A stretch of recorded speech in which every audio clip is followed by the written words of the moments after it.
You're completely right, and it's a controversial opinion for some reason, but the fact is that most heterosexual women who are pairing up with a man are looking for somebody who's going to provide and protect them.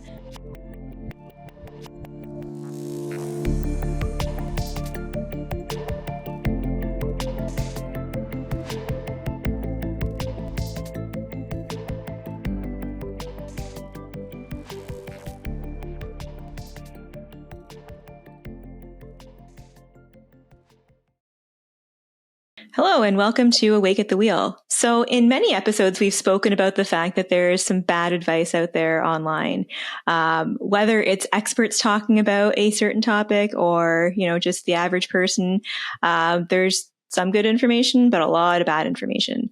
So we're going to try something a little bit different in today's episode. So our producer has found 3 videos on TikTok that are gaining some popularity with regard to relationships. So we're going to watch these videos and then give our thoughts from our professional perspective and perhaps give some recommendations as far as maybe what you could do instead of what this video is saying. So without further ado, let's watch the first one. So I'm currently single and I'm dating, but there's one that I like more than the rest. But we have an issue. I'm really mean to him. I'm really mean to him. I insult him all the time. And he loves it, which is fine. It works. But then, because the way that I think is that if you don't put these guys on check, they think you stupid. So you're mean to a man and he likes it. Likes it. Let me tell you something about men. We will tolerate crazy to get what we want. See this crazy you pulling? He taking it right now because he wants something. You all haven't been in a physical relationship? No. After you are in the physical relationship, this gonna be over. No. Ain't no dude just gonna put up with this crazy unless he wants something. You're mean to the guy. He likes it. No, he don't. He like what he think is gonna get him. All right. So first off, I love Steve Harvey. He's such a surprisingly low key, but then when he speaks about these things, he's, so insightful and so intelligent. So I'll say that. But wow. I think that this ties in a lot to what we've spoken about before in terms of women developing this sense of entitlement when it comes to relationships, their expectations and so on. But Oren, you go first. Okay, so I think he's right to a certain degree and right about part of it, which is, men will put up with crazy, hurtful, whatever else like that, if they think they're going to get something out of it.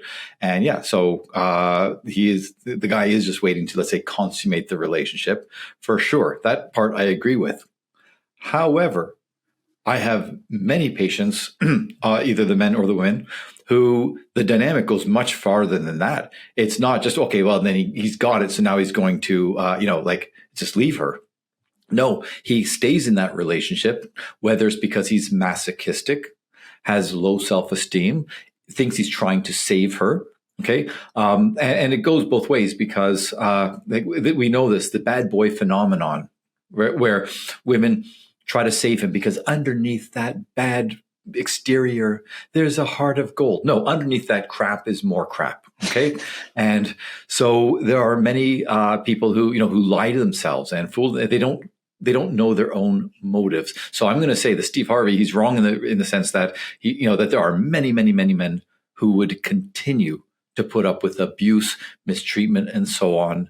Like I said, either because of their own deficiencies in themselves, right, and they don't think that they deserve better, or because it can be both, or they think that they are saving this person. And sometimes, by the way, not this woman, she seems like not one of these, but there are many people, let's say if a woman has borderline personality disorder, where underneath that harsh exterior, that unpredictable, the crazy, you see the good person, you see the child, the vulnerable child, and so on.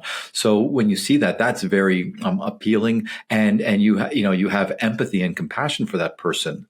But I've told many patients when they're telling me these stories about whether it's male or female, whoever the partner is, I say, and how much are you getting paid to help this person? They say nothing, obviously. I go, well, exactly, that you should not be their therapist. And, and we can take this, even though it was a short clip, I think we can take this in many different directions. I'm going to shut up for a second, or in a second, sorry. But I do believe that there are certain pathologies on both sides being revealed in clips like this. So I'll toss it to you. Yeah, so I agree with much of what you said there. And I think that to an extent, Steve Harvey is certainly onto something, but this is to imply that the only reason somebody would put up with garbage behavior in a relationship is because they want sex. Not necessarily so. And I'm looking at this as the perspective of, well, if this woman was my client, how would I handle this? What kind of questions would I be asking her? And the prevailing thought for me is, why do you feel the need to treat somebody so poorly? So what's happening within you to make you think that it's acceptable to conduct yourself in a relationship in that manner? I can think of a number of things that would come up, but I don't want to irresponsibly speculate because I don't know this woman. But I sense that, many times, yes, you're correct that if a man is tolerating this type of behavior, there's likely something happening with him. But what is encouraging a woman to think that this is acceptable behavior in a relationship? Right. And look, we can speculate. Again, it's not about her. Let's be very clear here. We don't know her. We're not diagnosing her. Yeah. But she's reasonably attractive.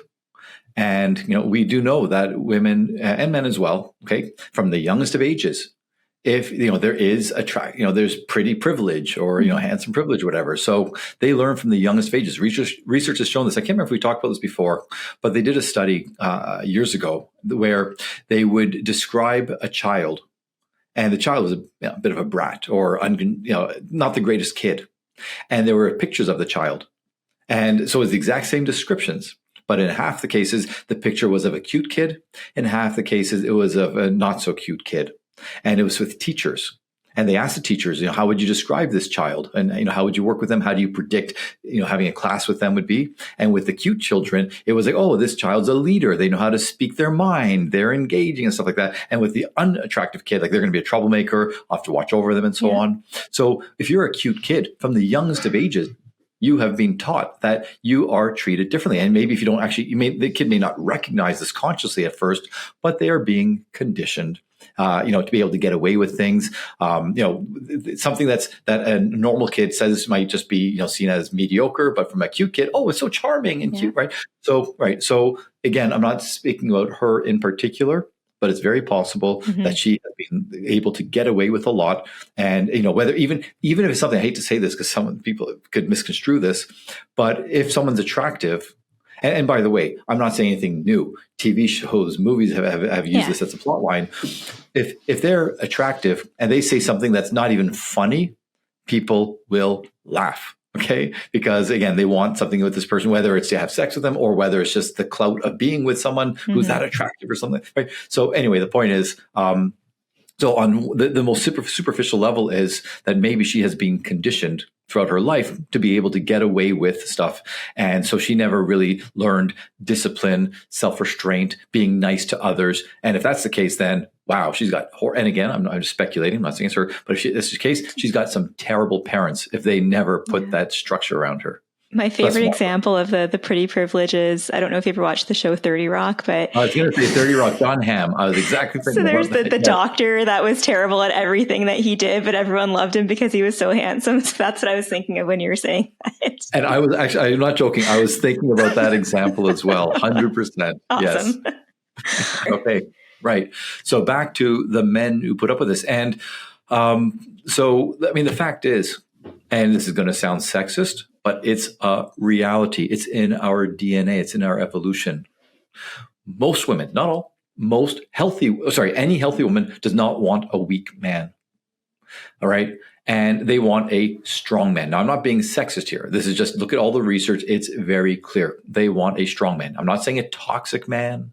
I'm not saying a jerk. I'm saying someone who's strong. So and I've said this to patients, by the way. Okay, I've said this. So if I've had patients who either are mean and nasty, and you're asking, like we talk about why they're like that. Well, I can't help it, whatever. Okay, I say so. Either they're mean and nasty, or they are uncontrollable. Right? They might get irrationally jealous. They might be possessive, controlling, whatever. Okay, and again, it can be for men or women, but I'm just using the case with the women here.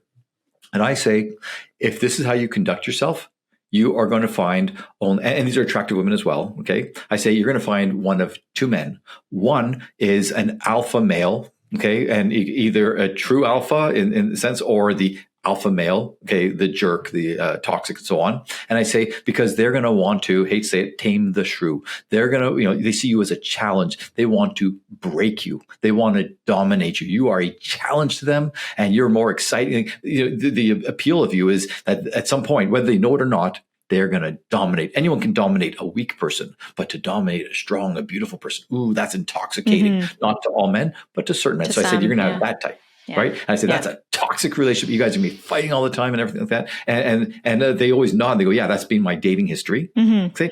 Or I say, you're going to have a lapdog. You're going to have a weak man. Okay. Because he's going to put up with this and he feels he has no choice. And I say, you're going to get bored with him. You're going to have no respect for him.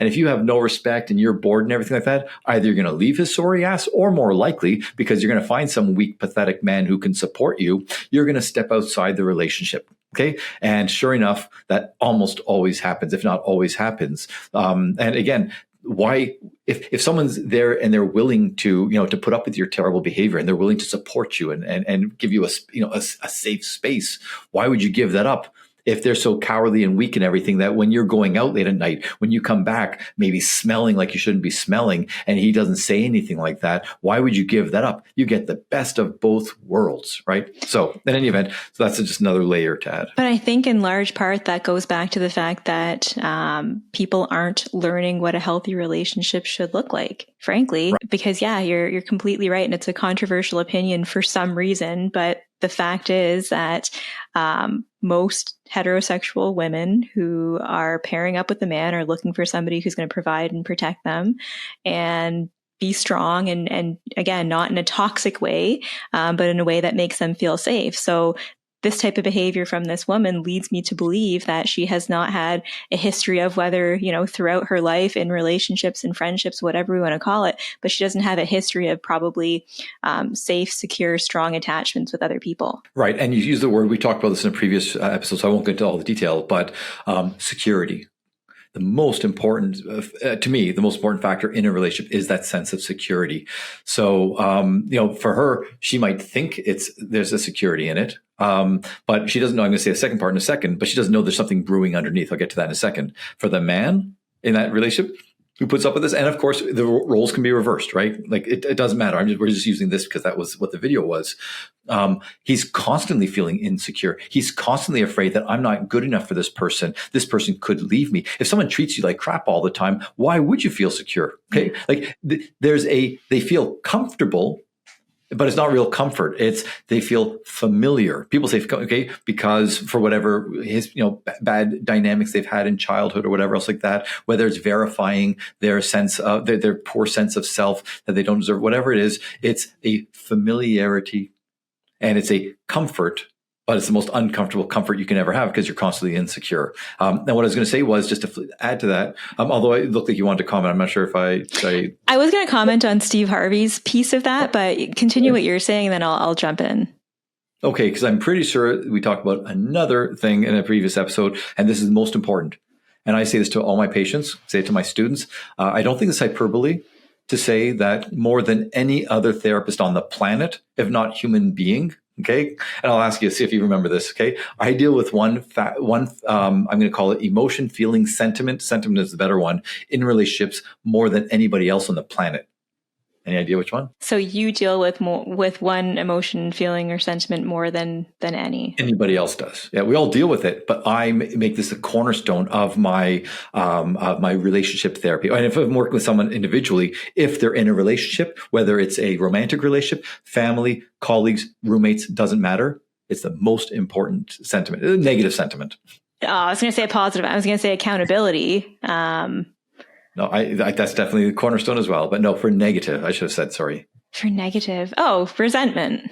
There we go. Ding, ding, ding. Yes, exactly. So for people who didn't watch the episode, I recommend that you do. Resentment is the relationship cancer It's insidious. I won't go into a full detail, but the fact is, just very quickly, because I think it's so important for people to recognize, because I think this is going to cut across all the videos we talk about, most likely. Okay. It should, because it cuts across everything, which is resentment. If you look at it to the most basic definition is, I'm upset with you because I feel you've wronged me somehow. And if you've wronged me, my instinct, my DNA for hundreds of thousands of years, it's to get back at you.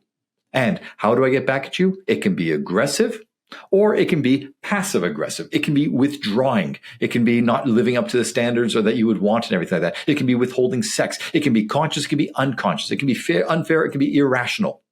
But that's what resentment is.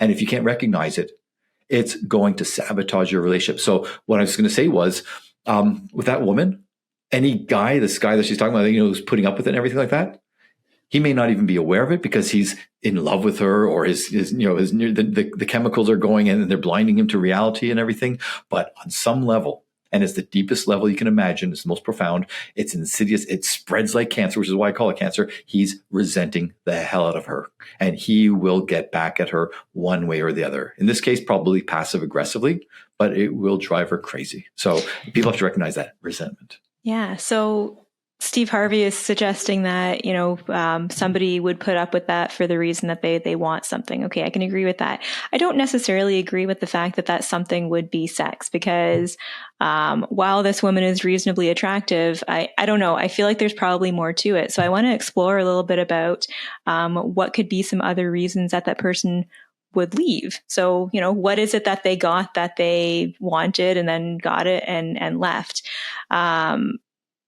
As far as this individual, again, we don't know too much about her, but I wonder if she had some sort of status that perhaps he wanted, or some sort of connection. But I'm really, other than what we came up with earlier in terms of, low self-esteem, all of these other things that we're talking about, I don't know what would keep somebody in a relationship like that. Well, let's say a few things. I hate to call it this, but it's a phenomenon, the white knight phenomenon. The guy who needs to rescue people. It can be a people pleaser. Again, the white knight.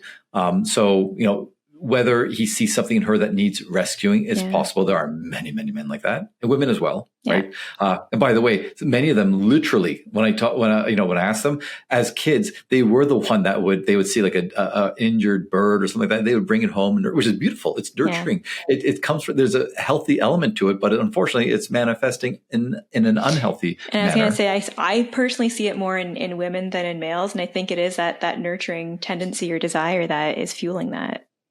Right. And again, it is more, I do believe it's more common in women, but I see it a lot in men as well. So that could be one thing. And the second thing though is, and this is something to keep in mind, everyone has to keep this in mind. And I think I've said this several podcasts, but when we start dating somebody or trying to, get with them, we don't see them for who they really are.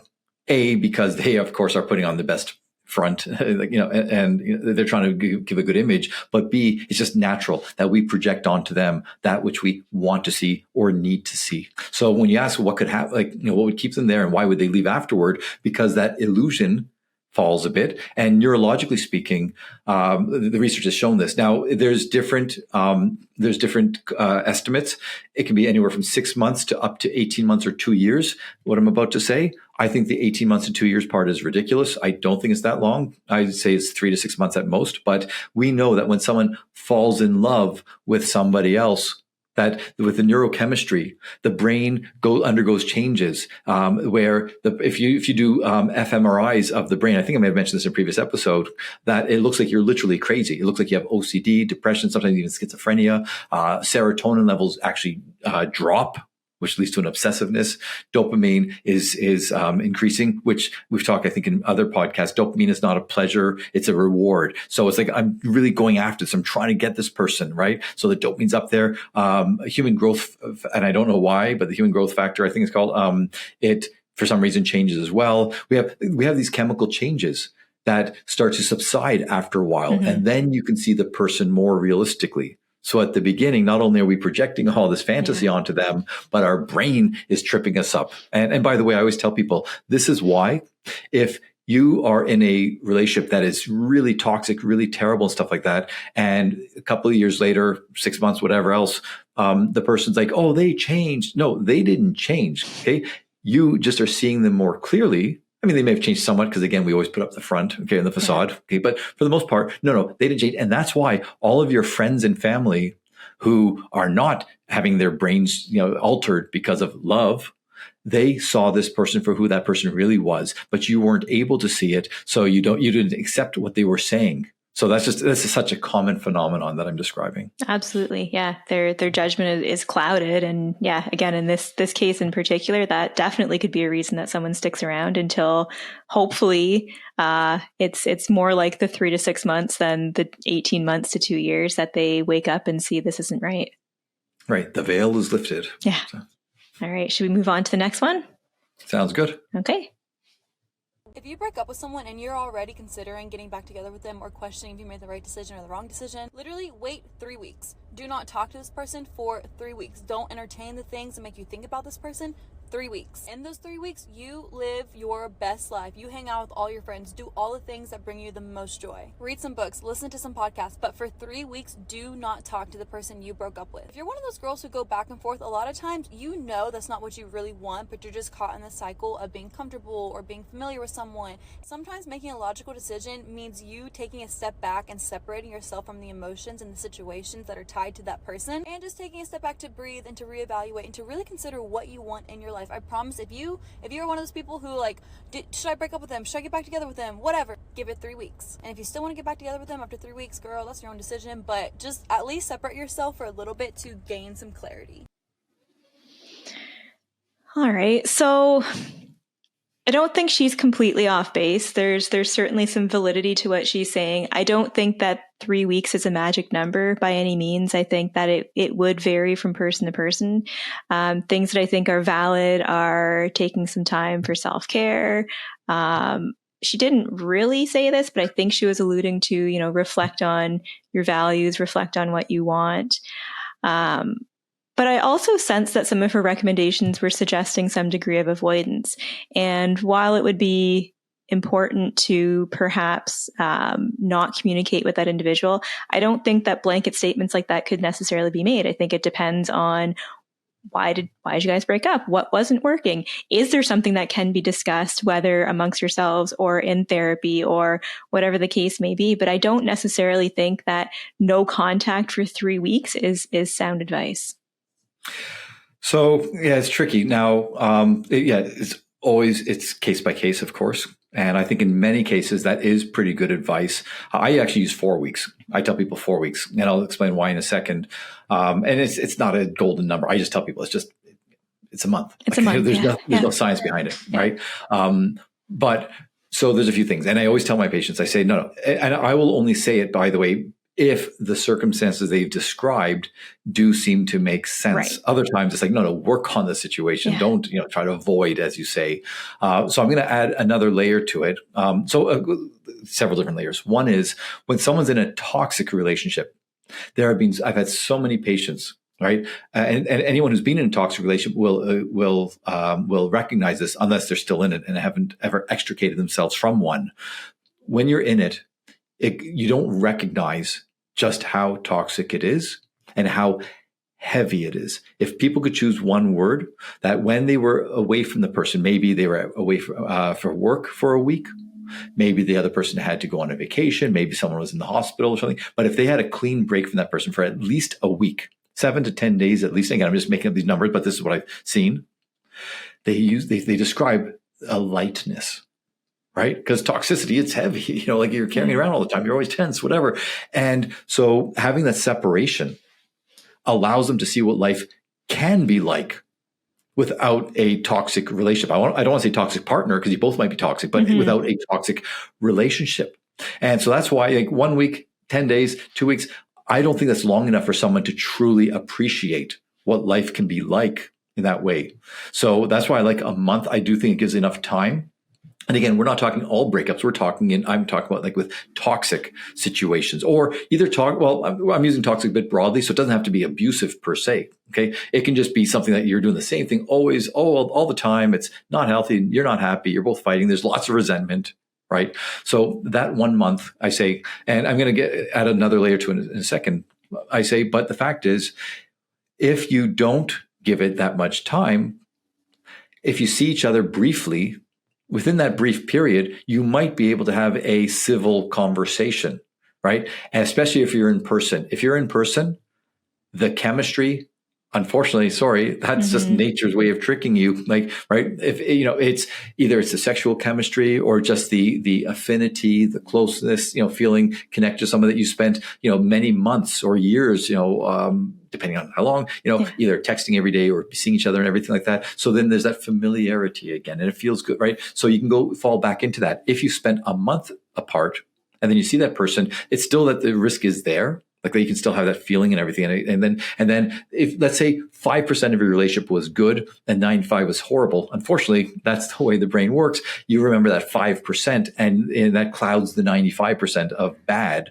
So then you're having a false impression of the relationship. You think that it can work. You think you can make it happen again, right? But within a month, I found that it's less so. It's still sort of there, but they're able to sort of step back a bit and kind of recognize, whoa, I see what's going on here. Yeah. And what I'll add to that is, whether it's 3 weeks, 4 weeks, or whatever is appropriate in each situation, I would also suggest going in with a specific list of things that you're going to reevaluate after those 4 weeks. So, what was contributing to these feelings in the first place that caused you to break up?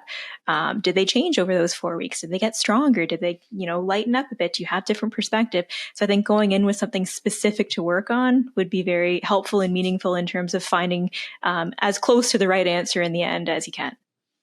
And to that point, the most important question to ask is, what's going to be different this time? Yeah.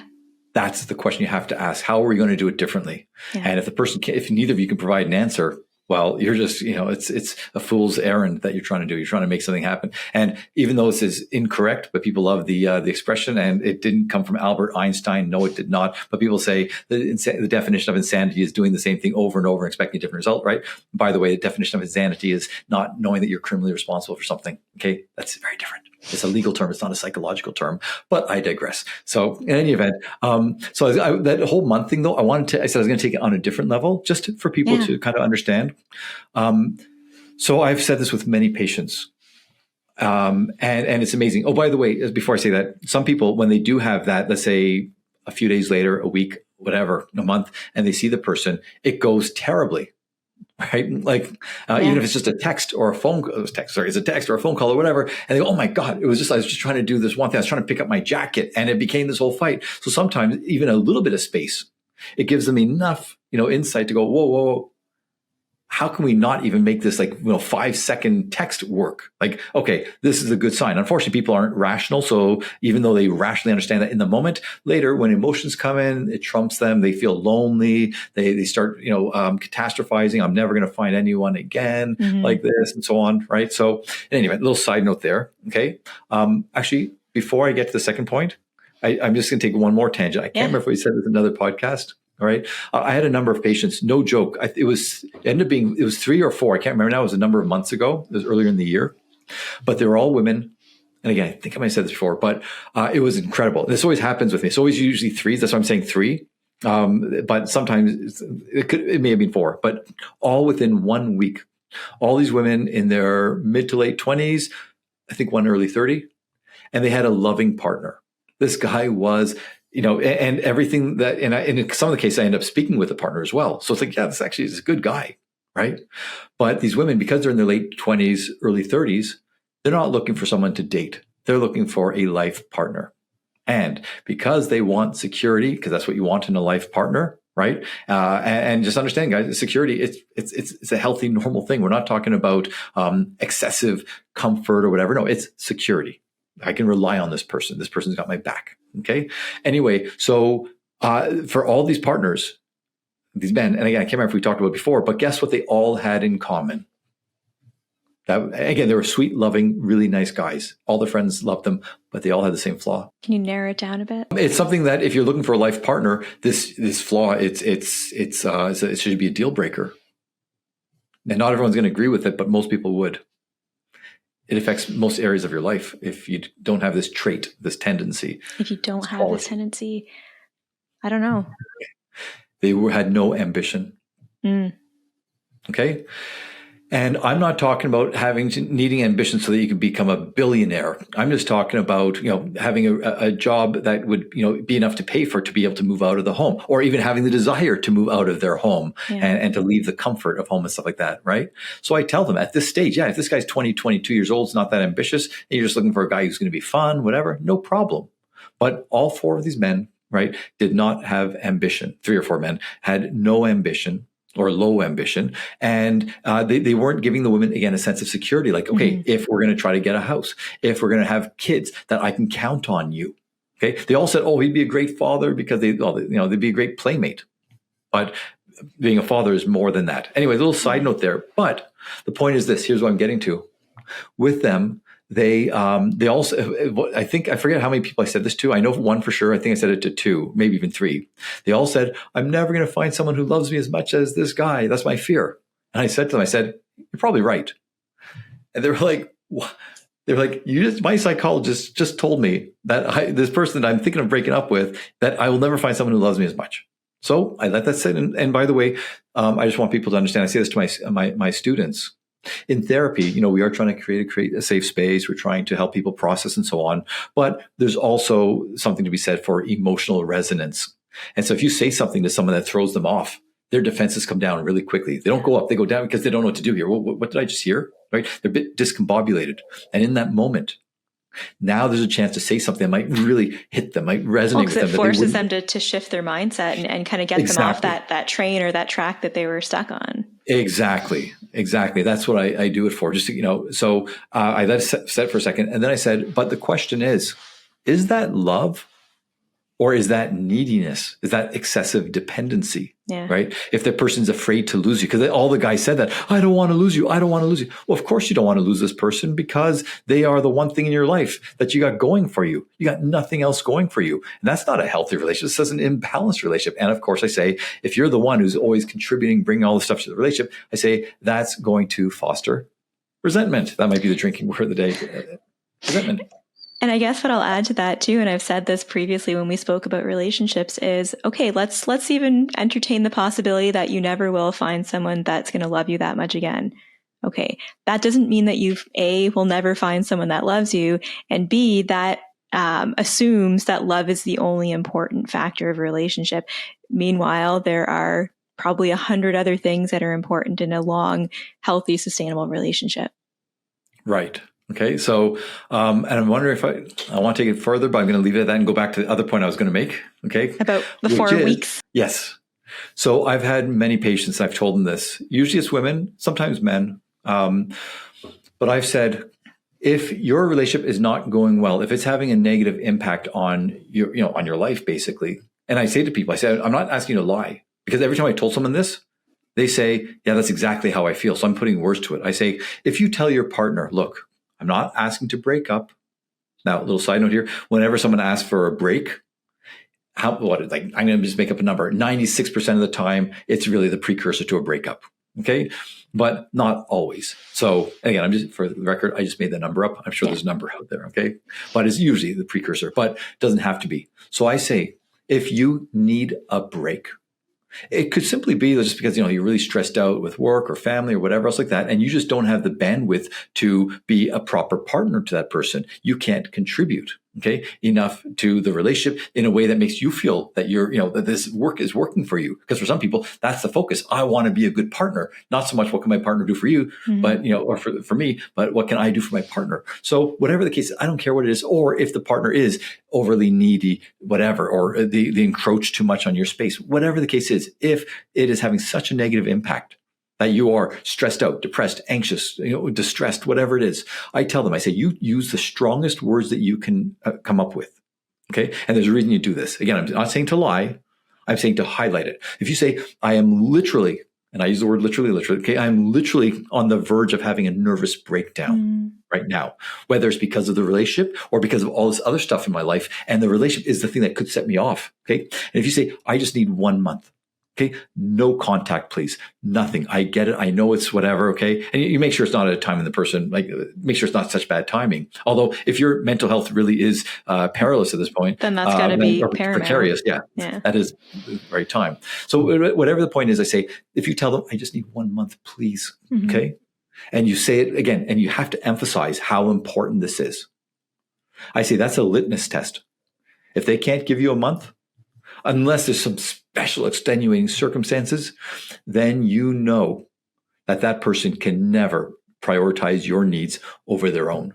Okay. And what kind of a partner? I don't expect them to always prioritize your needs, because there has to be give and take, reciprocity. But in a case like that, if they can't do it, I say that's it. There's no better test than that. And by the way, in many cases, I don't know, I'm trying to think if there's ever been a case where the person did give them a month. Okay. Really? Well, yeah, seriously. Now, sorry, in these situations, and one of my patients, when I said that to them, they said, yeah, like even when I brought that up, the person wouldn't let me go. Okay. Like, they were begging, please, no, please don't leave me at all. It's like, okay, that tells you what? Yeah. Oh, you're going to say how selfish? No, I was going to say how sad. That's how sad. It's sad. I guess it is a little bit selfish too. But it also, to me, screams that they're dependent on one another to an unhealthy degree. Well, yes. And that's, people always overuse the term codependence, but there's a lot of codependence. And I say that to the patient. I go, your partner is excessively dependent and needy on you. And if you give into it, then you are, fostering codependence. Right. So anyway, so that's a litmus test for people. And I'm going to tell you right now, whether it's a breakup or whether it's a break, I could write a book on the number of ridiculous excuses people use to try to get some contact with a person. Okay. Oh, wait. Yeah, I found a paperclip. I'm exaggerating, but I found a paperclip that I think you left. Should I bring it back to your house? Okay. Like, they'll use any excuse. And most people, they know what's going on, but they feel bad and whatever. And they let that person break their boundaries. And I say, if you let them break your boundaries, they didn't break your boundaries. You let them do it. Right. If you establish it, if you set it up and whatever, you have to stand strong. It's not just on them, it's on you as well. And I think that leads to the need to exercise self-control. And while I can recognize, again, the brain is clouded depending on how early in the relationship you are, it's really important to exercise that self-control with the understanding that this is for the greater good, whether that is you get back together upon reflection or you recognize this isn't right for you. Right. And I guess I'm going to throw it out there and I can't remember if we talked about another podcast. That should be the drinking phrase. I can't remember if I said this in another podcast. Did I talk about my 3+1 model of relationships and resentment? Yeah, I did. Yeah. Okay. So can I just throw it out there one more time? Of course, because, okay. So, I came up with this a while back, and it resonates with everybody I've told. If you're wondering whether my relationship is healthy, whether there's an imbalance, whether I don't feel a sense of reciprocity and security and so on, I say, if it's 3+1, and I'll just quickly say it. Okay, it's 3+1. The +1 is just because it's not quite the same as a 3, but a lot of people do mention this as something important. So you're never going to have a perfect balance in any one factor between two people, whether it's level of care, whether it's quality time, whatever it is, it's never going to be perfect. So it's like a band. If there's a huge discrepancy, if there's a big enough discrepancy, that's going to fuel resentment, and it's a sign of an unhealthy relationship. Investment, which is basically everything you do for the person or for the relationship. Sacrifice, which is the flip side of investment, but it's what you're willing to or what you have given up in order to fulfill the other person or the needs or the relationship and so on. And then commitment. The fourth is +1 is respect. Okay. So if you're in a situation like this and you're wondering, should I take a break? Should we break up and so on? Something feels off. I feel what's fueling the sense of either unease or resentment or something or insecurity. 3+1, investment, sacrifice, commitment, plus respect. And it's not any one of them. It's the combination of them. Yeah. And if there's a big discrepancy, that's why you're feeling that way. Yeah, and it's the most profound, fundamental It is. issue. I think that fits perfectly with this as far as what do you do in those 4 weeks as well is, reflect on, do those elements, those 3+1 elements exist? Exactly. And if also if you're feeling that, let's say I've sacrificed far more than my partner or whatever, okay, or I've invested so much. Well, with that distance, not hearing your partner say it, if you really reflect honestly, maybe all that investment that you've given, which might be a lot, maybe that person has sacrificed a lot, right? So maybe there is a bigger balance than you thought. Like, who knows? But when you're in the midst of hell or of war or whatever, or chaos, you can't see it so clearly. So that space, as you say, gives you the time to reflect on it and to see whether it can be improved. And by the way, then you have to articulate it, because that's the thing. If you're talking about 1,000 different things, it's too much. But if you break it down to those 3+1s, right? The 3+1, it's easier for the two of you to kind of see, like to come, you may not agree on it, but you're talking the same language. Exactly. And all the stuff you're talking about is usually investment or sacrifice. Okay. But by the way, think about commitment. Just one last thing. Because a lot of times people saying, like, why are you so upset that the person did this? Like, why are you upset that they're going out with their friends? Or why are you upset that your partner is speaking to an ex or something like that? Okay. Well, the commitment, if you don't feel that that commitment is there, then when your partner is doing something like that, you have the fear that they could leave you because they're not fully committed to you. Right. So I always tell people, like, that's maybe why it seemed like, why did I react so badly to that? Well, because that commitment factor was being triggered, and commitment, or the related thing, security. You don't feel secure. So then it's like, what can that partner do to make you feel more secure? Or what is wrong with you? Okay. What's going on with you that even let's say in a good situation, you don't feel secure, or that in a not so great situation that you don't feel that you're able to, to foment and encourage that security. Okay. Because I want to be clear. I'm not saying that person it's their job to make you feel secure. It's your job to make yourself feel secure. But if your partner is doing things that any objective person could say, wait a second, anybody in your situation would be feeling insecure in that moment, then it's something they're doing. If you speak to your friends or to a professional or something like that, and they can objectively, good luck with friends being objective, but if they can objectively say, no, I'm telling you right now, that's something that's a you thing, or no, anybody would feel that way. That gives you a better sense of what's going on here, because people are not very accurate in their appraisal of what's going on. Okay, especially when they're in the midst of something. So I'm not saying that the answer you come up with is the right answer, because you might have you will have a biased, and you might have extremely skewed perspective. So that's why it's good to talk to people who know about these things, who are going to be honest with you. Okay. And again, taking that during that month space or whatever, that's a good time to talk to people. Say, look, be honest with me. I haven't broken up yet. I'm taking a bit of a break. Now's the time. If you've seen something that I couldn't see, or you were telling me things, you may have told me 10 times, but because my brain chemistry was was acting up, I didn't hear it. Please tell me again. In that headspace, in that, you'll see this, you might hear the same thing, but from a different perspective, and it might land better. Absolutely. Okay. So should we move on to the next? Okay. Can we normalize wanting to break up with your partner in a long-term relationship? Roko's obviously bae. We've been together for over 6 years. Look at those little babies. Which means we've been through a lot of ups and downs. And we actually had a point about 2 years in where we were going through this really rocky period that I did not know if we were going to make it through. One of my good friends is a marriage and family therapist, and she introduced me to this concept of the 5 relationship stages that every couple goes through. And let me tell you, it changed my perspective on relationships. So first, we've got the honeymoon phase. This usually lasts about the first 6 months, and this shit is euphoric. Like, literally, your brain releases a chemical compound with dopamine and oxytocin and endorphins, and makes you feel euphoria. It's addicting. This, unfortunately, can also make it easy to overlook red flags in a partner. Between about 6 months to that 2-year mark, we move on to the differences phase, which is where some of that euphoria starts to wear off. Conflict starts to emerge. You start to see your partner as a real person, and people have flaws, and it's tempting at this point to withdraw or fight about things. The third stage, the struggle, is really where I think Roko and I ran into issues. This happens at about the 2-year relationship mark. This is where deeper seated issues and incompatibilities arise, and it's centered around this idea of like the partnership starting to pull apart, partners becoming resentful of each other for taking away their individuality and wanting to invest more time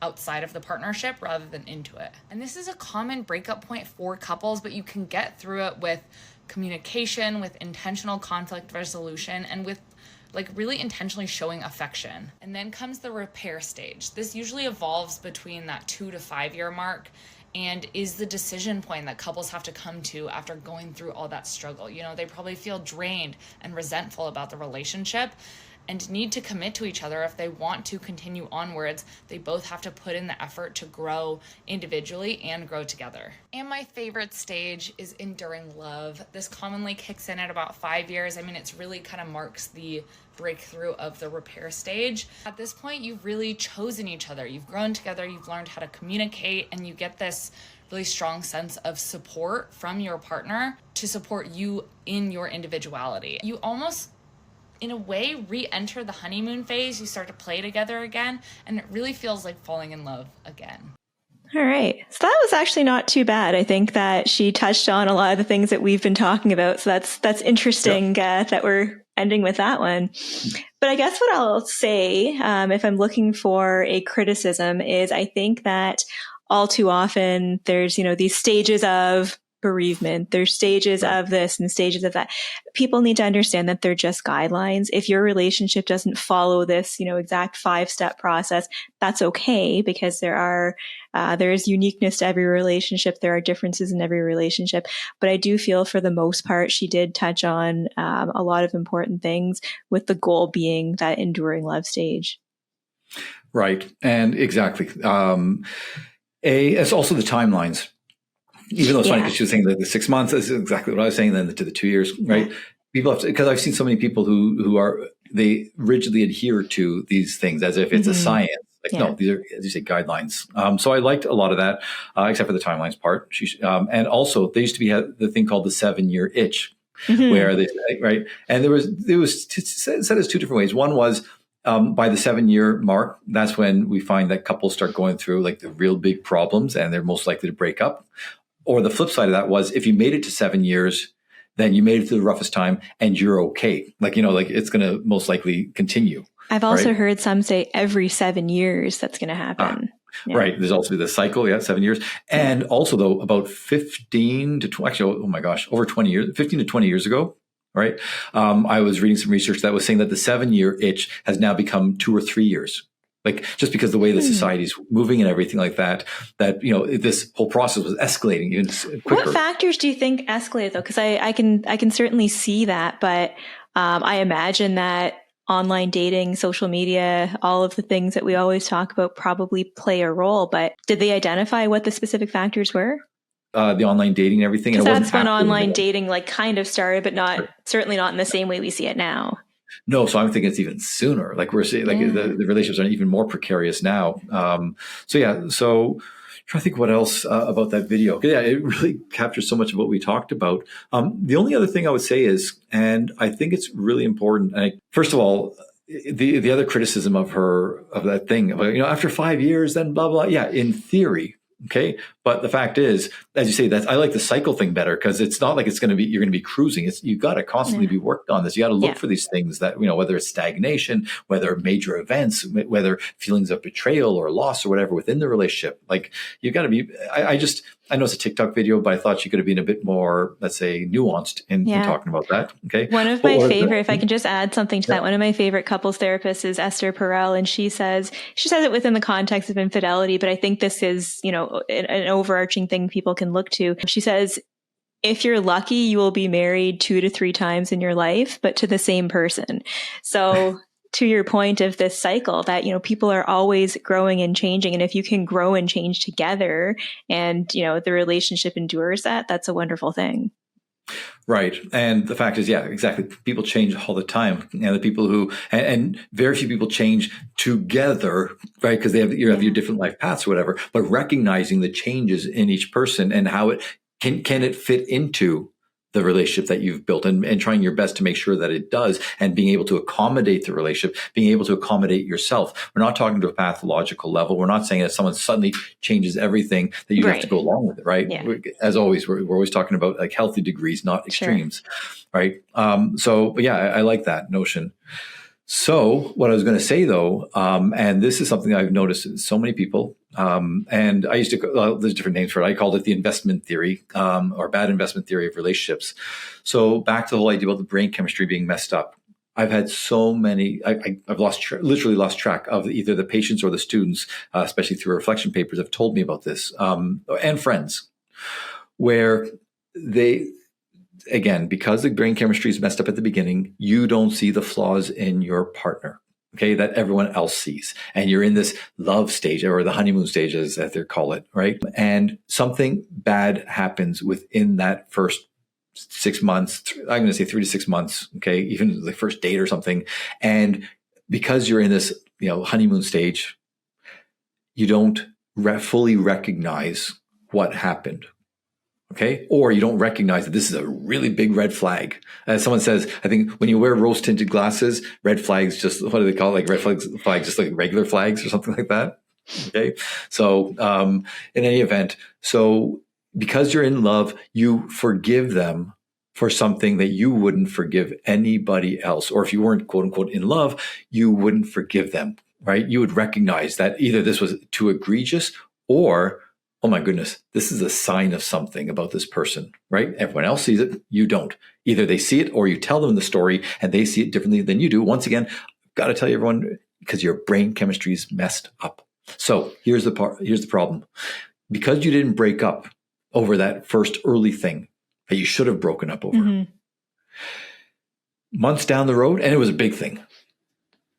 If something else happens, whether it's a list of little things, little, or big things, but not as big as that big thing, to say to yourself, if you break up over those smaller things, right? Whether it's a year down the road or 5 years down the road, if you break up over the smaller thing, whether it's just small or it's a big thing, but not as big as the other one, you would have to admit to yourself, I made a horrible mistake back at the beginning. I should have broken up. My friends told me to break up.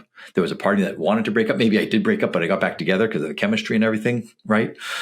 But that's a bitter pill for most people to swallow, and most people cannot. That's the irrationality of the human condition. And I don't know if it was this podcast or a previous podcast. I think it was previous one we talked about cognitive dissonance reduction. Yeah. Okay. So most people, just very quickly, they don't want to believe that they are dumb or bad. So it would be really quote unquote dumb to not have broken up when you should have broken up.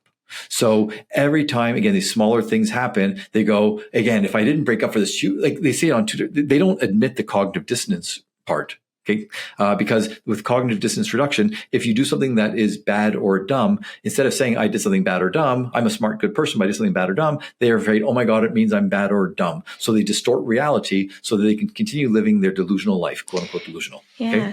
Okay? It's so tricky though, because I think that it depends on the situation. Like what comes to mind for me is what about when there are kids involved, right? Exactly, So people very well may let things slide, or at least allow more in a relationship when children are involved. And we know that the data shows that, except in exceptional circumstances, kids do best in a 2-parent household. So that is something important to consider.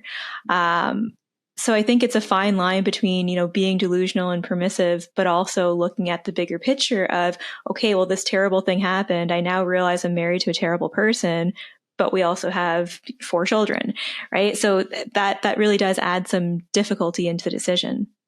Oh, for sure. And I was going to get to that afterwards, that these are the caveats. You're absolutely right. Okay. That 100%. By the way, I've lost count. I'm sure you have too, of people who say, if it wasn't for the kids, I would have broken up already. Yeah. Right. Yeah. Fair play. Right. But, so what I was going to say though was that, the longer the time goes, right, it's harder and harder to bring yourself to the point of, of making the right decision. And forget the kids. I was going to say the kids, you've already said it. That makes the decision much harder. But even if there's no children, and so what I was going to say was most people, they can't acknowledge, they don't know that it's cognitive dissonance reduction, that they are distorting reality in order to make themselves sleep better at night, not to think that they did something stupid or bad. What they do tell themselves consciously is, if I didn't break up over this, right, why would I break up over that? Right? Like, so it doesn't make sense. They can't compute that. Right. And most people don't take the reflection of, well, maybe you really should have done that. Right. Rather than looking at it as cumulative, they're looking at these things individually. Right. And they don't recognize why they did or didn't do it. And I've told people, I said, no, okay, you did. Well, why didn't you break up with them? Well, because I love them. Well, okay, maybe it was too soon to say you loved them. Okay, the reality is I tell them it's the brain chemistry. Yeah. When I give them when I explain to them why it most likely is, I don't say every single time. Okay, I'm talking about big things, by the way. I'm not saying small stuff. I'm saying, because I see them struggling with that, and I see them when they talk about it. You can see the gears turning, even if I don't say anything, where they're recognizing, wait a second, I've been framing that in a certain way for so long. Okay, maybe that was a distortion. Yeah. So it's trying to give them permission to be able to have those distortions. To be able to recognize, yeah, I was distorting reality. We all do. And now is a chance to try to untwist it and to make the best decision and most adaptive decision for myself and or the family. Yeah, but all in all, I think, this is certainly one of the better ones. And maybe I'm a little bit biased because she was citing some things that her therapist friend said, but it was, for the most part, with the exceptions of the things that we pointed out, I think for the most part, as far as TikTok videos go, one of the more reliable ones. But I think, kind of looking at the three that we watched today and what can people do about this, I think the take home message is it is generally difficult, I think, for the general population to discern what is and is not good information out there, because these three, while different, did have some pros and cons in each of them. Three very different types of individuals providing the recommendations. But what's interesting is that we took these, 1 to 5 minute videos, not even 5 for the longest one, but these couple of minute videos, and spoke about them quite a bit. So the idea, I think, to take away here is, like anything in life, a healthy dose of critical thinking is really important. Recognizing that, these really complex topics can't be tackled in a 1 minute clip or a 1 minute video, and looking at these more so as guidelines or perhaps points of reflection rather than advice in and of themselves. Exactly. And as long as you take all those factors into consideration, it might be valuable sometimes to use these videos with your partner, okay? And say, hey, by the way, I saw this, and then you try to relate it to, what you're going through. And there was a study done many years ago. I won't get into it, but that shows the merit of doing that. And I've said this many times. I do this in therapy all the time as well. And I think I've said it on the podcast. Yeah. We can see our own lives much more easily through the lives of others, because when we're watching another story, when we're seeing a TikTok about, someone else's experience, our defenses aren't up. Okay. Because it's not about us, right? If you're talking about that degree of separation from it. Right. And when the defenses are down, but it can resonate with us. And I've said this many times. I mean, whether it's a Facebook meme or something else, sometimes hearing things phrased a certain way or in a certain context or on a certain day, or the person who's delivering it, sometimes it just hits, it resonates. Mm-hmm. And by the way, if you're the partner where, let's say one of your partners comes to you and says, oh, I saw this TikTok video, blah, blah, blah. And the person was saying something you've already said before, don't get frustrated. You can say, hey, by the way, I have said that. Okay. But do it in a constructive and productive way, not in a petty way, saying, well, I said that, so why you listen to them, not me. Right? Because coming from you, it means something different. You have a history. Maybe when you said it, it sounded like you were defending yourself. This happens in couples therapy all the time, where I'll say something, right? And the person's like, oh my God, yes, that's it. And I'm a genius. And they're like, I've been saying that all these years. Exactly. Right? And I always tell them, I go, yes, because I have no baggage with you. Yeah. So you can hear coming from me for what I said, not as some distortion. Okay. And it's not defensive and so on. So, anyway, so like I said, I do think that you can use these videos as, helpful in the relationship, if you guys understand all the caveats that we've both mentioned. And again, it's just guidelines. And also, though, the thing is, the whole point of this, there's a lot of bad advice out there, a lot of bad takes. Right. And some of these influencers are just so toxic. We talked about this in a previous podcast. Mm-hmm. They are toxic. Some of these people are talking. And if you can't recognize how toxic the person is just from the demeanor, just from the words they use, just from the examples they're providing, then you got to question your own judgment. That's the problem with all this stuff online. There's so much information, but a lot of it is so bad, and people have a hard time recognizing the bad from the good. So I'm just throwing it out there. I guess to that point, though, then something that people can do in looking at these videos is, if you recognize that there are extreme viewpoints taken on either side of the topic, that should be a red flag as well, that maybe this isn't the best advice to be listening to. Right. And even the best advice givers and the best advice, I'm not going to mention her name because I really do like her. All right. She gave some amazing examples. I've been telling a lot of my patients to watch her videos. Okay. Because there's there's always a specific thing that I'm like that I can tell them to look for in the video. But the fact is, she was talking about infidelity, and she gave some great answers. But the way she spoke, it was like, that's it. It's like, wow, you missed this, and that. So for people have to understand, as you say, it's a guide, but it's not complete. And by the way, I'm going to throw one last thing, just when we talk about guides and everything. I know recently, on one of the forums that you and I are both on, they've been talking about let's say the fraud of attachment theory. All right. Now we're talking, human adult attachment, not the babies, but adults. Yeah. And it was actually done by two women in at UBC. I think it was maybe the professor and a student 30 years ago or something, where they took the attachment styles that we use for children, and then they said, oh, these attachment styles, can basically last for your entire life. And, many books have been written about them. But that's not really attachment. Okay. Attachment it's a very specific phenomenon with, mother and child, or father, it can be father too, but most, parent mom and child. Yeah.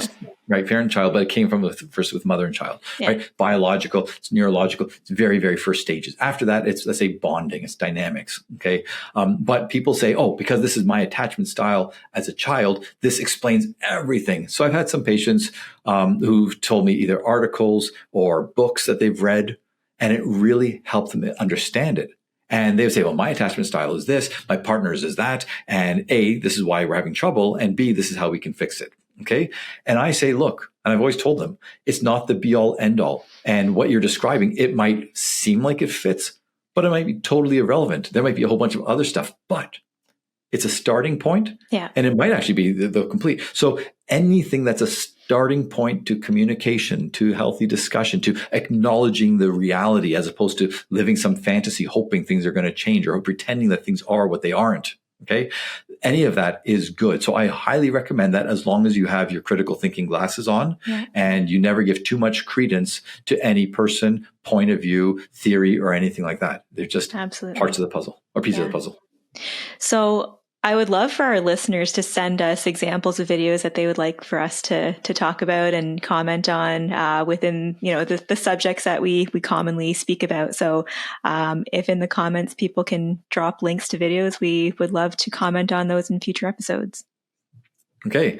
And on that note, until next time, keep your eyes on the road and your hands upon the wheel.